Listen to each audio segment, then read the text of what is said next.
Okay, we're going to bring up our first comic. He has all his fingers and toes and is capable of love. Matt Boogaard! I see my daughter's eyes, I'm the truth. Cross the table from corporate lies, immortalized by the realness I bring to it. The revolution. Hey, so I'm a veteran. Thank you. Keep clapping. That shit wasn't worth it. So I was in the Air Force from 2013 to 2017. And for those who didn't serve, here's an exclusive behind-the-scenes look of life in the military. Like, this shit would be redacted.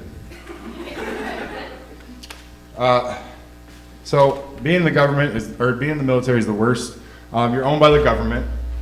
You have to sign your life away for several years and no beards.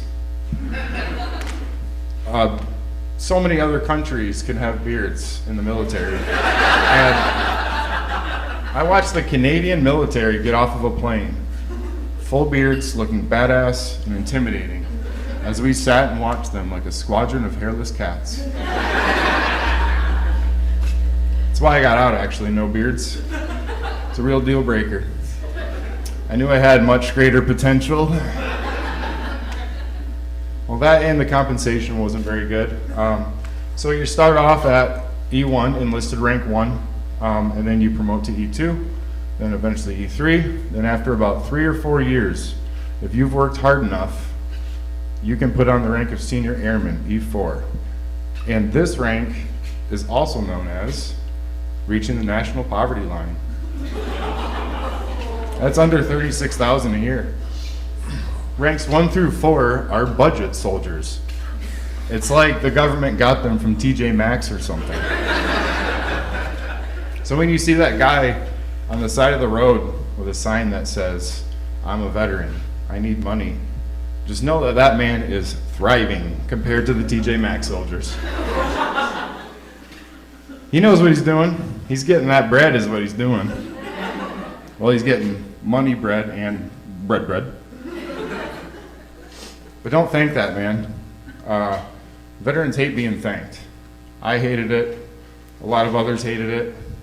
I think it's mostly because we volunteer to do our job, just like you volunteer to do yours. We just go to prison if we don't show up. But one thing to thank me for, though, is for doing the duck walk in a cold room in my underwear. Now, I see glazed over faces, I'll explain.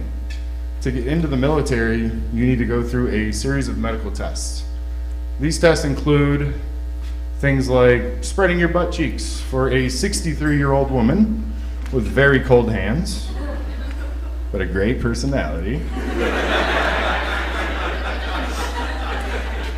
And the infamous duck walk.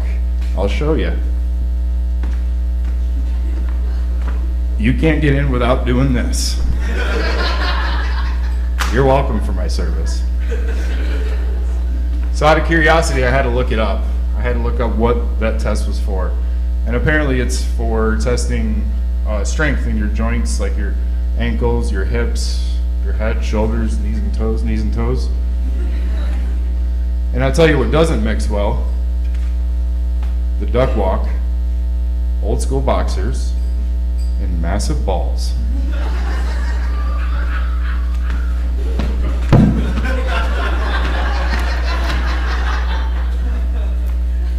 I dusted about 15 feet of a tiled floor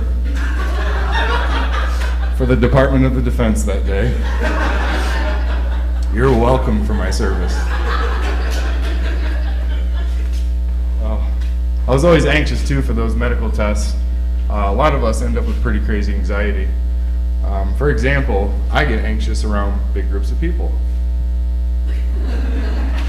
There's the anxious feeling. But one thing I'm not anxious for is my funeral. The military lets you plan your funeral. So I have funeral plans for my leadership from my base in Arizona to come lower my casket into the ground. I just really wanted my leadership to let me down one last time. Thank you.